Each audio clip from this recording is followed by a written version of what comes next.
Maar een beetje verkeerd doen het hier en dat moeten we natuurlijk even vieren. Dat is toch wel hier bijzonder.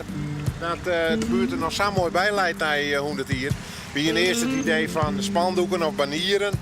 Maar dat weer gewoon net mooi. Dat zijn rare elementen. Dat past tegen het oorstof van het monument wat on. Dus toen hebben we betocht van nou dan doen we dat op deze wijze. Nou, volgende. Hartstikke mooi. Het is al jaren de populairste wenweek van Ljouwert, de Hollanderwiek, vlak achter het station. In 1990 maakte de Omroep een documentaire over deze week. Het verhaal van Doe eindigde op de naïersreceptie.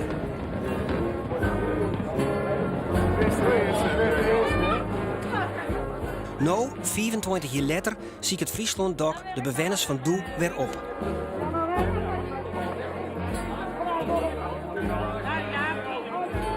Ik hoop dat de week nog actiever wordt dan dat zal winnen. En dat er nog veel meer hier in het Holland Huis komen. Mini hier is heel goed begonnen. Ik had er vannacht een dag erbij gekregen. En dat is in ieder geval wel een week wensen erbij. En een lid van de buurtvereniging.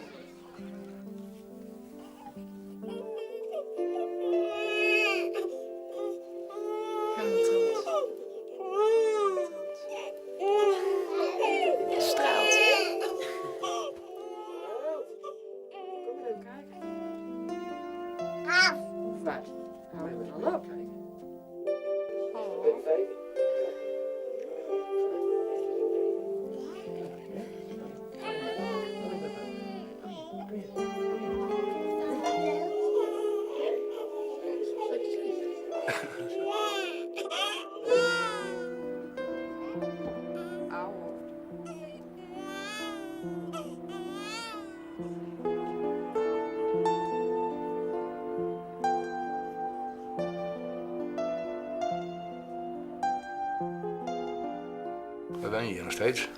Ja. En de dochters, nou eigenlijk voort in de buurt.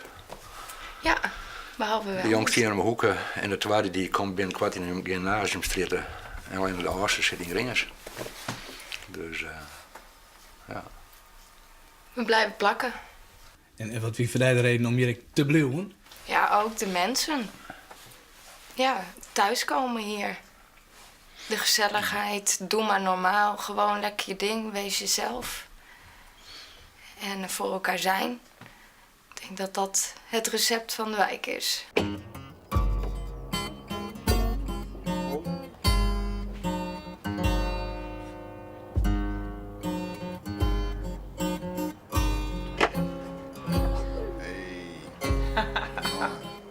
Oh, wat leuk, hè?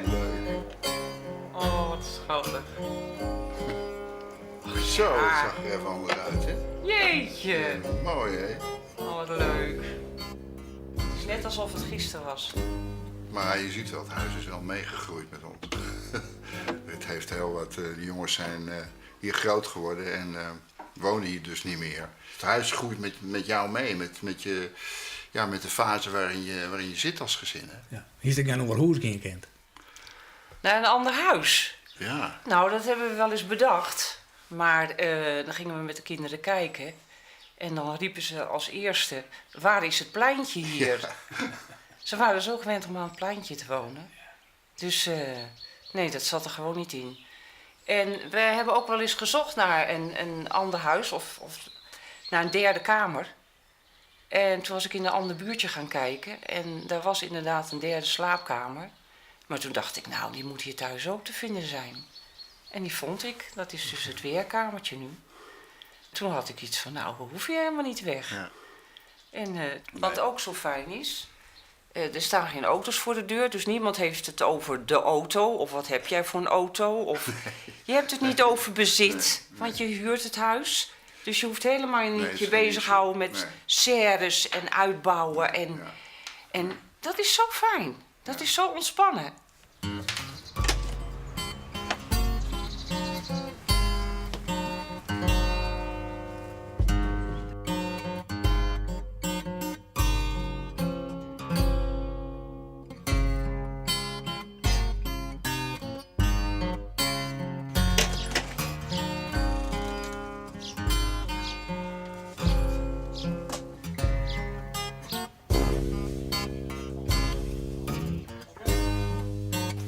klussen, dat kleine. En ik denk dat dat altijd wel belangrijk blijft. Zeker in deze tijd. Iedereen zoekt toch die verbinding. En dat heb je hier wel. En ja, je kan ook voor groot gaan. Een soort eigenheid. Ja. Ja. Ja, verbinding met elkaar. Doordat het wat knusser is en wat kleiner. En ik denk dat dat de kracht ook wel is. Ja. Dat je hebt hier nou eenmaal met elkaar te maken. Je ziet bij elkaar naar binnen. Ja. Leeuwarden binnen we hier allemaal. Leeuwarden praten we, dat is onze taal. We kennen wel anders, maar waarom zouden we dat? Want Leeuwarden is een geweldige stad. Die Wienorsterstraat, het kan niet beter. Dan leren we voetstappen iedere meter. De rest van die straatjes, die staan weer wel aan. Met mensen vol humor, zo uniek als maar kan. Nou, wij zijn hier in 69 in het huis hiernaast bij wij komen te wonen. Wij woonden eerst, want er was in die tijd was er nog woningnood. En dan hebben we bij mijn vader in de Jacob Binkerstraat boven gewoond. Maar ja, na een half jaar werd mijn vrouw zwanger, eventien. En toen kwam die man van de woningbouw en die zei, ik heb wel een huis voor je in de Wijnhoornse straat, nummer 13. Nou, wij fietsen hierheen, jongen. Nou, we dachten, nou, daar staat een bungalow nou, want er zijn hele mooie pansies aan de buitenkant. Maar ja, goed, wij zijn daarheen gegaan, we waren er hartstikke blij met.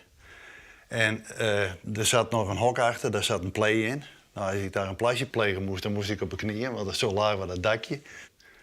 Maar de eerste huur die ik betaalde daar, dat was 11 gulden in een week. En dan kwam de huurbaas, die kwam nog aanbellen en die kwam het envelopje ophalen met die 11 gulden erin.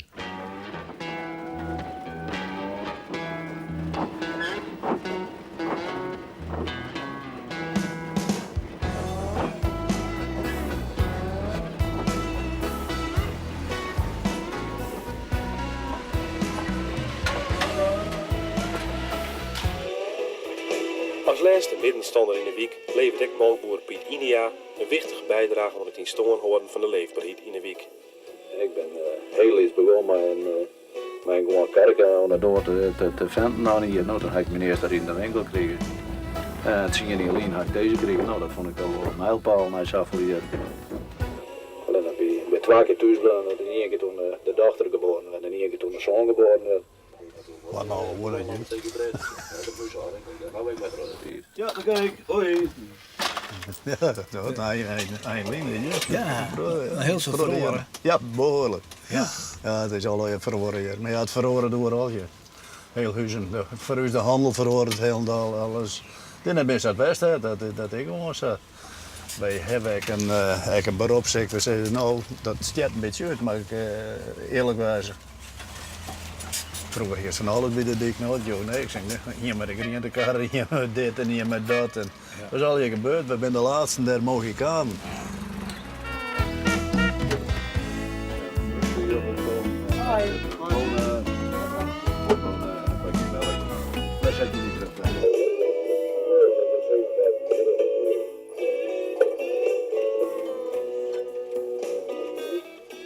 Dit is Tom Sandvik. Hij werkt ons dan 16 jaar in de week en rekken van het begin al fascineerd door de skiertnis ervan. Te geren mij Stef de Bruin, die dek in de week wennet, schreurend al boekjes over de historie van de week. En zijn huis begint zich stadig gewoon aardig op een soort van weekmuseumke te likjen. Ik was vrij snel betrokken bij de activiteiten hier in de buurt. En Stef de Bruin die woonde hier ook al een hele tijd en die schreef in het buurtkrantje wel verhalen over hoe het hier vroeger was. En toen dacht ik, daar moeten even wat plaatsjes bij, daar moeten wat foto's bij doen. Dus toen ben ik wat op een sneup gaan naar wat oude foto's. En daar ben ik eigenlijk al die jaren dat ik hier woon, ben ik daar met deur gaan. Dat is nou ja, zeg maar rustig, dat is een soort hobby. Ja, zo'n die tijd binnen er ook nog flink wat foto's bij kwamen. Maar samen toen, dan doe ik er nog eens even wat op. En het is ja, het bleef een hartstikke leuk spul voor zelfs.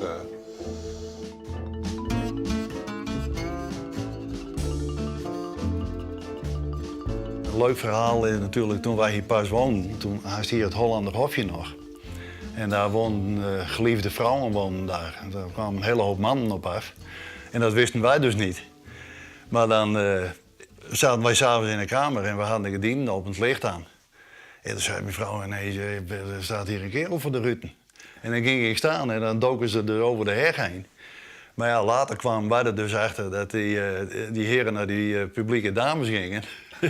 En die dachten waarschijnlijk, ja, mijn vrouw was toen 23, dus denken, we hebben er een nieuwe vlam bij. Dat toen moesten s'avonds de genieten maar dicht. Ja.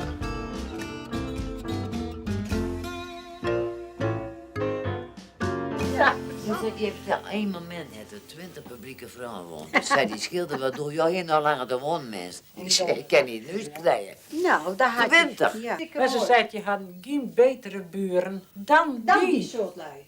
Dan die? Ja, want ik moet zeggen, ze zijn natuurlijk hartstikke goed, zo lui. Ja. Ik ben wel eens, dan s'avonds, ik deed terug om. Dan liep ik met mijn rui. Nou, dat was echt... die paste dus op me, hè? Ja. Hoeft niemand wat aan te komen. En dan liep ik daar zo mooi bij de slootkant lang. Ja. En dan ging hij in die bosjes allemaal lopen, no? En dan kwam er dan zo'n auto aan, weet je wel. Die reden altijd zo om het hofje heen, no? Hij zus, wil je wat verdienen? Ik zei, kom maar op. En dan zei ze...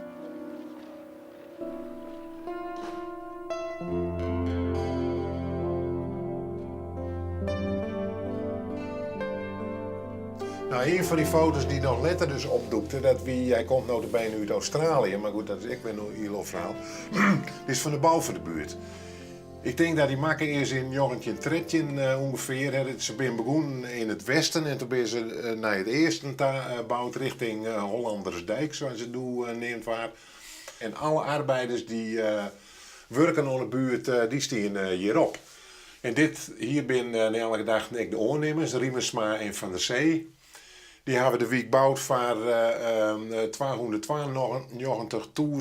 euro. Dus nou ja, daar bouwt nou een knap nijbouwhuis van. Maar goed, het weer dus 1914, 1915. En nou, het wie eigenlijk een gevolg van, tenminste de bouw van dit soort woningen, van het ontstaan van de woningwet in 1901.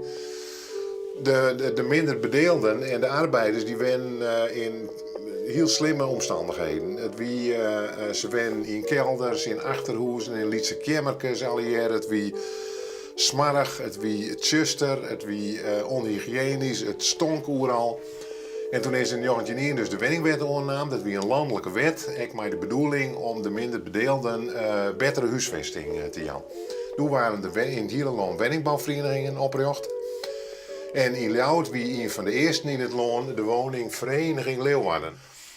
En is de woningvereniging Ljouwert begonnen in Ljouwert om complexen van woningen te bouwen. Eerst onder het Noordvliet, de Oud-Indische buurt, het Zuidvliet, de straat van Welgelegen.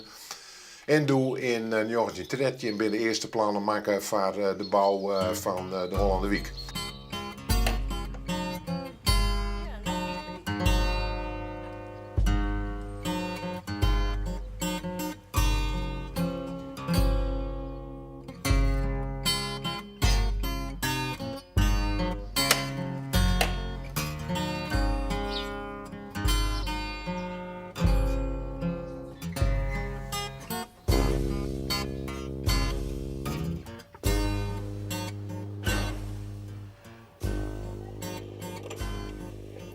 Hallo, ik heb een keer Sita. Ja? Dan ook eens met die nieuwe wenning. En toen heeft de wenning van Frans B. gekregen. Ja, prachtig. Dit is hartstikke mooi, hè? Ja, serieus. Het maakt ook mooi pand, lucht. Het is heel lucht. Dus dat komt goed.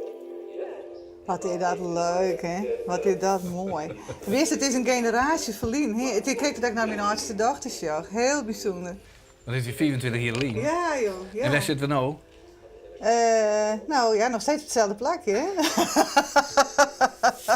Geweldig. Het is wel een hele soort verhoren. En ja, eigenlijk is het beste stuk van mijn leven dat ik gewoon hier in dit huis maken. En dat is natuurlijk wel mooi, hè? Bijzonder, vies net. Ik bedoel, hier ben ik een vanker. Nou, ik ben correct aan het werk begonnen, ik ben correct van squalen aan. En in die tijd kook Andries al mooie week nog heel tijd een TR wennen. En ja, in die tijd krijg ik mijn truienbeen, uw truienbeen. Maar mij 4 mensen dan nou in dit huis? Ja. Ken dat? Ja. Ja, het ken dus, maar... Ja, het ken. En Wij hebben gewoon het huis altijd onpast. Ik heb ideeën anders het gouden hand. Dus in die zin hebben we altijd met z'n tweeën altijd...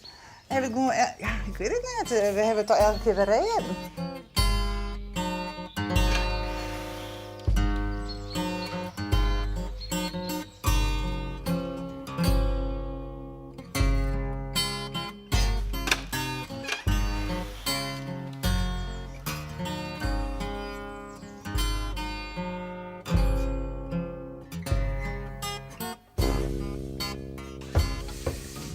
Nou, ik leer het hier Bob ook nog even zien. Het is net zo groot, maar ik ken al hier. In de Tramkat heb ik hier het Hollande Weekarchief. Notulen, knipsels, drukwerk, gemeentelijke rapporten, de hele brut. En dit is wat ik neem, mijn boekenkamertje. Nou, daar heb ik al mijn de boeken en een grutpad. Nou ja, alle jaren orenarchieven en rommeltjes en papieren. Dus... dit is, ik ken alles kwijt. Hoe meer romte, hoe meer zooi. Hoe minder romte, hoe minder zooi zit ik dan volgens. Dus dat komt hier mooi uit.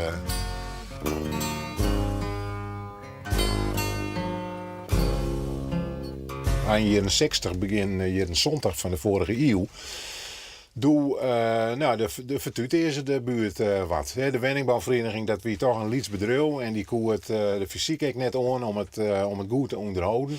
En toen kwam de gemeente ook met de tarriedings van het structuurplan en later het bestemmingsplan Huizen West.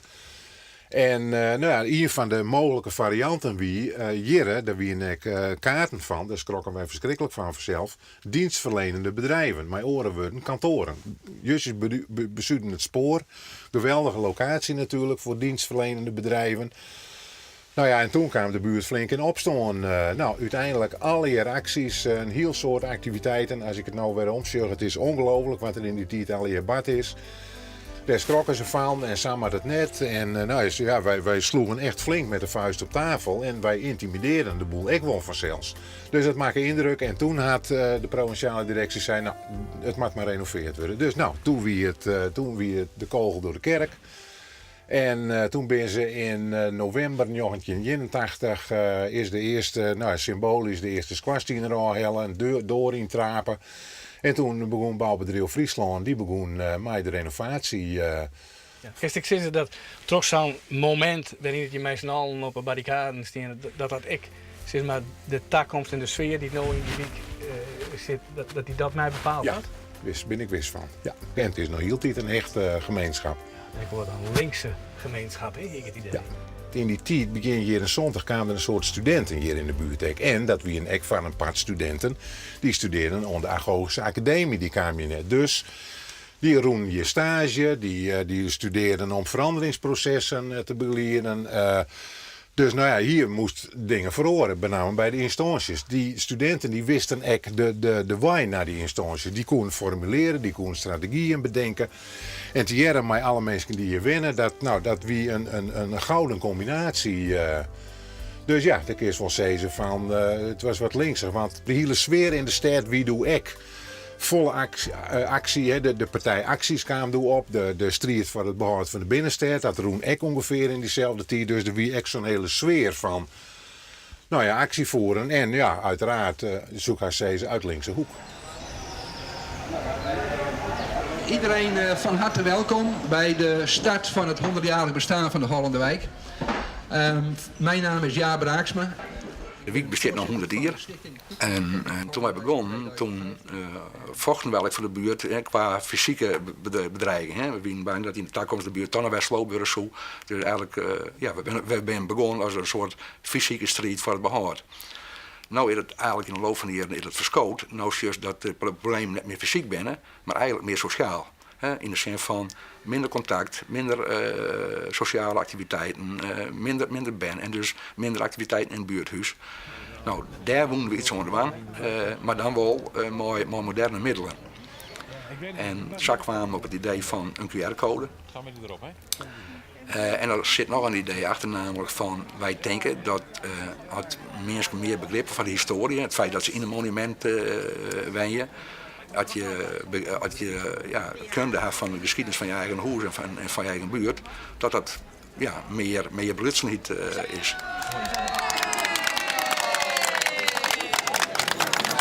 vind het een erg leuk idee. Nou, dan gist maar die mobiel, gist dus naar het bordje toe. En dan zaait hij en dan bliept hij een keer en dan krijg je dus de informatie van alleenig van dit huis. Nou, en dan klik je bijvoorbeeld op het archief. En dan ken ik dus zien van wie er hier al hier wennen ha. 1915 tot 1916. Nou, van wie er al hier wennen ha. Kan je dan aanklikken en dan wordt hij groter. En dan gaat hij hier door naar een valtijdperk. En dan is er ook een blog, leuk, net kun je bijhoren dat je wil. Ja, de bewoners hier zelf die krijgen dus een speciale code, waar ze dus maar op een website komen kennen. En dan kunnen ze dus hun eigen geschiedenisvers lezen.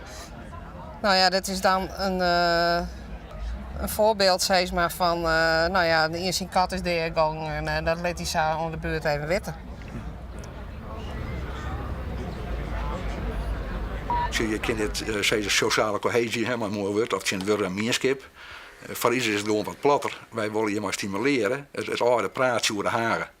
Nieuwsgierig wijze naar je boelje, naar de geschiedenis van het huis van je boelje. Het is een fysiek project, maar een sociale achtergrond. Maar vies het leuk om een rondleiding te krijgen? Oké. Dan beginnen we in de keuken. Want voor hinnen, wie dat het fietsenhok. En nou ja, hoe leuk is dat? Ik bedoel, we kunnen er een tafel in kwijt zelf. En nou, de gong is vrij wat hetzelfde beleur.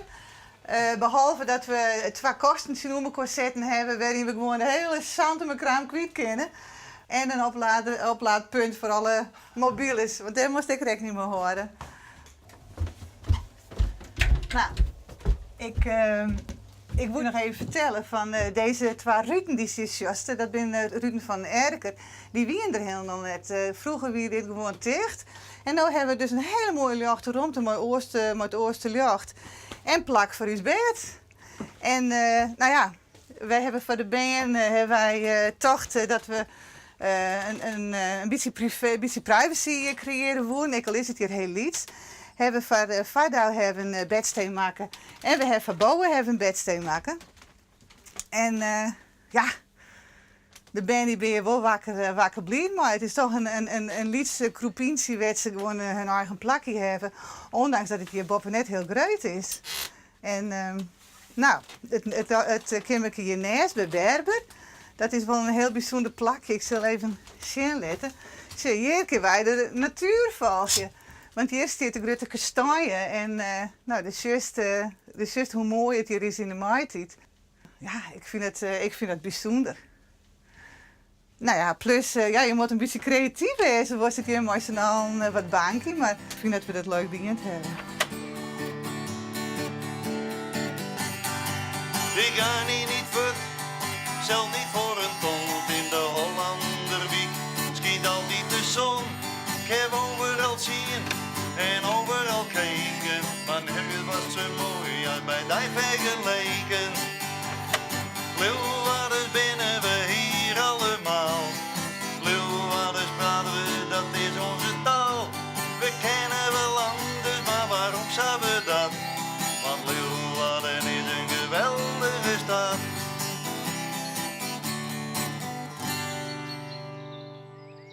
Kerst is er dat dit hele ontwerp van W.C. de Groot, die architect, dat toch wel heel belangrijk voor deze week werd. Ja, dat is heel wichtig geweest. Want ik zeg wel eens, het is zo opzet de buurt dat sociaal contact eigenlijk onvermijdelijk is.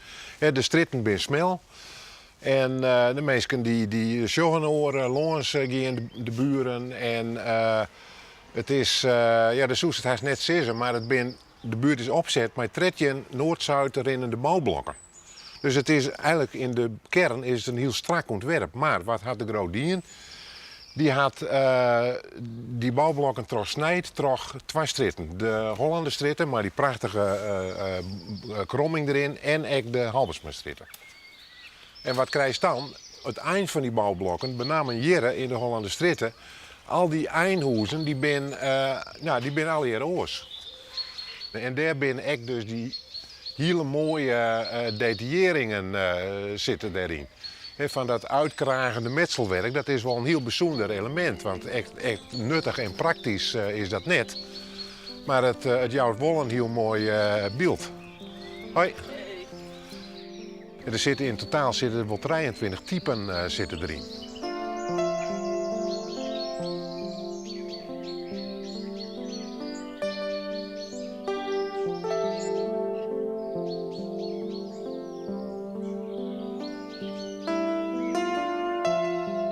Ik ben lidse hoeven, maar een lege hierprijs in verhouding dan.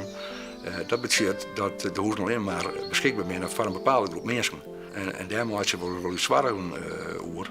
Maar in te hege inkomen, dan maak je er maar in. Dat betekent dus dat de hoeven alleen maar thuiswezen worden vaak om alleen te staan. En dat had heel veel sociale consequenties. Geen band meer, dat betekent minder contacten. Want contacten gaan heel vaak via de band. Dat betekent ook minder activiteiten in het buurthuis. En het lidmaatschap van de buurtvereniging, voor mensen worden vaak lid om de band. Als dat bijvalt, valt een heel stuk sociale cohesie valt voort. En dan is het net alleen maar de wenning op zich, maar ook de hele sociale context wordt een stuk lastiger. Dat jouw van problematiek en ik denk dat we dat kost wat kost voorkomen worden. In feite is het beleid wel een beetje die kant uit, net van Jim, maar dat wordt Jim ook weer opleiden terug het Riek. Binnen er dan mogelijkheden om daar als corporatie onderuit te komen? Nee, want ik denk dat onze mogelijkheden steeds minder binnen. En ik kan wel zeggen, ik heb er wel een harde hartje zien van, komt dat al heel goed. Want het is wel makkelijk te bedenken van achter een bureau. Maar de weerbarstigheid van de werkelijkheid is dat we in een stad als Leeuwarden zorgen dat het in deze week hartstikke goed gaat als dat wat gemixt dost. Maar we hebben ook een aanplakken in de stad waar die zorgen van ja, en als dat net dost, dan gaat een week heel snel bij die waai. Het is wel zo dat we in het verleden hebben plannen maken om van bijvoorbeeld 2 huizen in te maken of van 3 huizen 2, om de huizen geschikt te maken voor gezinnen. Daar wordt de corporatie net om, omdat ze zijn van ja, daar maar een hoekje goedkope huizen uit de wenningvoorraad. Wat natuurlijk echt weer is.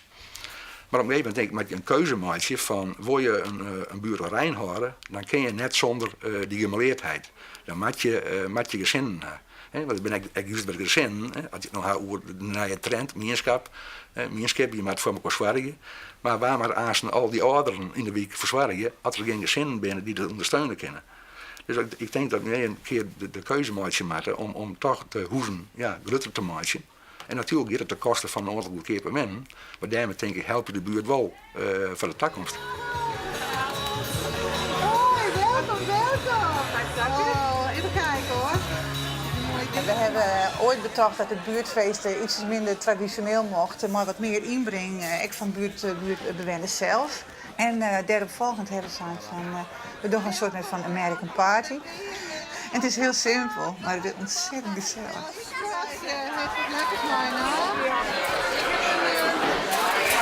Frittata primavera. Heerlijk hoor. Zonder vlees. Ja, en wat is nou het geheim van deze week? Deze week? Ja. Ja, nou ja. Ik denk saamhorigheid. En mensen die heel lang blijven wonen. Ik wil hier ook niet weg. Nou, tuintjes, dicht bij het station, aardige mensen. Eenvoudig. Het geheim van de Hollanderwijk. Een heel klein gemeenschapje, 177 huizen. Die mee door de geschiedenis van het bijna gesloopt worden, een hele hechte club zijn geweest en gebleven. Het geheim van Hollanderwijk, dat is dit. De diversiteit. Hey, de buren hè? Lekker close wonen we bij elkaar hè. Dus vaak een praatje op straat en zo. Het is gezellig. Oh, een geheim? Het is een geheim. En het blijft ook geheim. Op ons allemaal.